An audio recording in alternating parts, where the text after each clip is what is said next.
Okay, welcome to the second part of Lecture 2, Introduction to Proteins. This is actually going to focus on structure, not function. That's a typo there.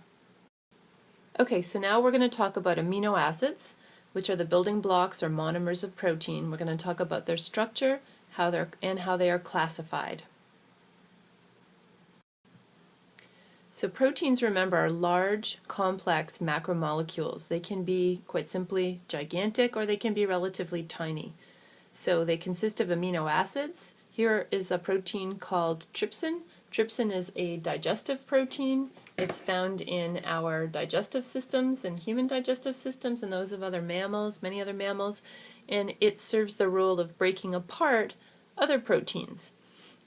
So the trypsin is shown in green, and also on the left there's some blue, some orange, and some red, and these are in an area which is referred to as the active site. Okay, so that's a space-filling model shown there. Each of the little balls is an amino acid. On the right you can see the trypsin enzyme with its substrate, which could be different types of peptides or small proteins, fit into the active site. So we're going to start zooming in on protein structure to the most basic level, which is the structure of an amino acid. Each amino acid in this picture would be one of the balls shown, either green, blue, orange, or red.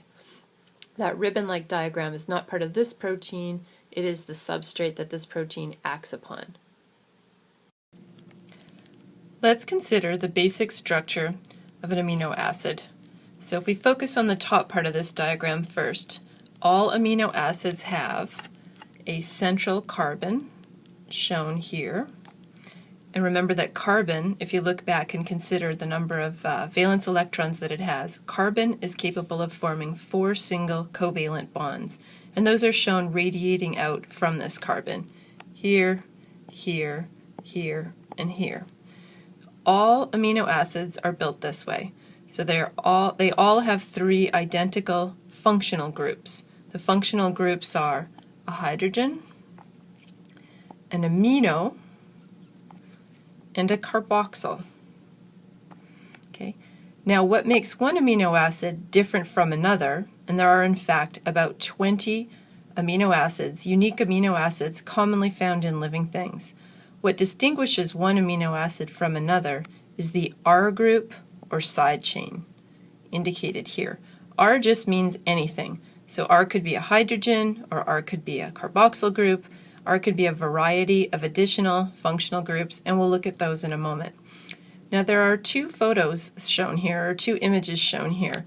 The non-ionized form of an amino acid and the ionized form. You should know what an ion is from the previous lecture and from reading your textbook. At cellular pH, which means cellular acidity, typically around pH of 7, we most commonly see this form of amino acid. So at this form, the amino group will act as a base, and it will tend to have a positive charge, and the carboxyl group will act as an acid, and it will tend to have a negative charge.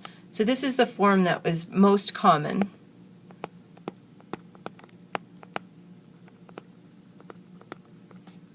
at pH 7, which is cellular pH, the pH on the inside of a cell. That's the basic composition of an amino acid. Again, each amino acid has 3 identical functional groups.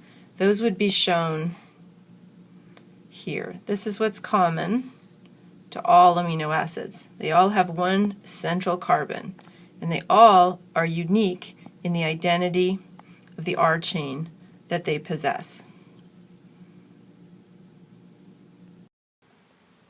So there are 4 major categories or classes of amino acids. These are assigned on the basis of what their R groups are. Amino acids can be nonpolar, polar, electrically charged and acidic, or electrically charged and basic. You should be familiar with what the terms nonpolar and polar mean by now, and if you've been reading your textbook, you should be familiar with the terms acidic and basic. Let's first consider the nonpolar amino acids. Here are the conventional nonpolar amino acids. The R groups are shown in green, and the rest of the amino acid is shown in black. Note that each of them, as I said before, has a central carbon. There's one, okay, and there's one, for example. Each of them has a hydrogen attached to that carbon, here and here. Each of them has an amino group. It's charged, so that they're drawing us the structures that would occur at cellular pH here. And each of them has a carboxyl group. Okay, the carboxyl group is shown there, and this is cellular pH, so it's shown in its acidic form. Now each of them, the greens are the R groups, and they are different one from the other, and they give them their identity. So when you read the word glycine, you know glycine is a particular amino acid, and that particular amino acid has a structure known to all amino acids, and its R group is simply a hydrogen. It's a very simple amino acid to remember. Down here we have some more complex looking structures like tryptophan, for example. Tryptophan has an aromatic ring in its structure shown right here. Each point on that ring contains a carbon, and not drawn but implied are hydrogen atoms, so that's a very nonpolar structure, a lot of carbons and hydrogens. Okay, so I want you to think about the fact that these are nonpolar amino acids. So what's nonpolar about them? Think back to what I talked to you about when we were describing covalent chemical bonds. Nonpolar covalent chemical bonds tend to be chemical bonds, they are chemical bonds between atoms that have similar electronegativities. So if you look at these R groups, for example, valine is a great example of it here, all right? That's got a functional group that consists entirely of carbon and hydrogen. Carbon and hydrogen have very similar electronegativities, so the electron pairs that are being shared between those carbons shown in these bonds are equally shared. So they don't tend to be to one atom's side or the other atom's side. So there will not be areas with partial positive or partial negative charges, at least not very much. Okay, in fact, none at all in the case of valine. So that makes these very nonpolar covalent bonds. It makes the structures very nonpolar, very hydrophobic. They won't, in fact, interact all that well with water, those particular R groups. So these 10 different amino acids are the nonpolar amino acids. Let's next consider the polar amino acids. So the polar amino acids, there are 5 ones that are common in living things, and they have R groups shown in pink, and those R groups contain structures that have relatively polar covalent chemical bonds. If you focus on serine, for example, over here on the left, and we look at its R group, and we pay attention to the chemical bond connecting the oxygen in this hydroxyl group, okay, with the carbon here. That chemical bond in here, all right, that chemical bond is very polar. Oxygen has a much greater electronegativity than carbon. So the pair of electrons that is shared between that oxygen and that carbon will tend to be found over towards the oxygen. The delta symbols indicate areas of partial charge. So there's a partial negative charge on the oxygen, a partial positive charge on the carbon.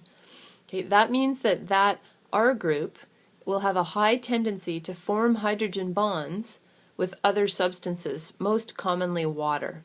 Okay, so it will be very polar, it will be very hydrophilic, it will interact strongly with water, hence we call this a polar amino acid because the amino acid is defined and described by the nature of its R group.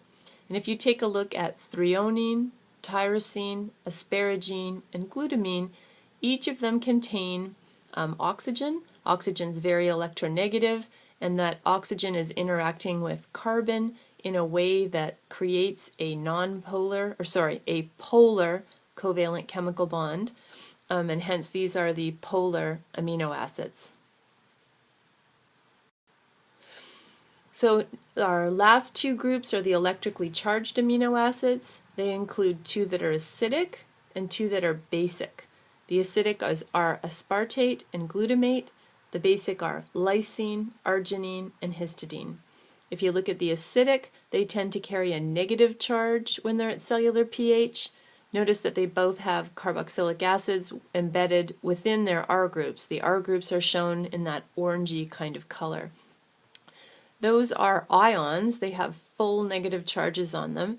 And so those R groups have the potential to form both hydrogen bonds with water and with other polar molecules, as well as actual ionic bonds with one another or with other structures. So they can form those very strong ionic bonds. The basic amino acids, lysine, arginine, and histidine, they tend to carry a lot of amino groups, which at cellular pH tend to act as bases. And they are ions as well, so they can form ionic bonds, and they can form hydrogen bonds as well. So they'll interact very strongly with water and also with other charged material. So in short, the R groups determine the reactivity and the identity of the amino acids. They affect how hydrophobic, which is water hating or fearing, or hydrophilic, which is water loving, an amino acid is, and thus they affect its solubility in water. The R groups also affect how a protein folds and functions, especially the R groups found on amino acids located at important locations such as the active site on a protein enzyme.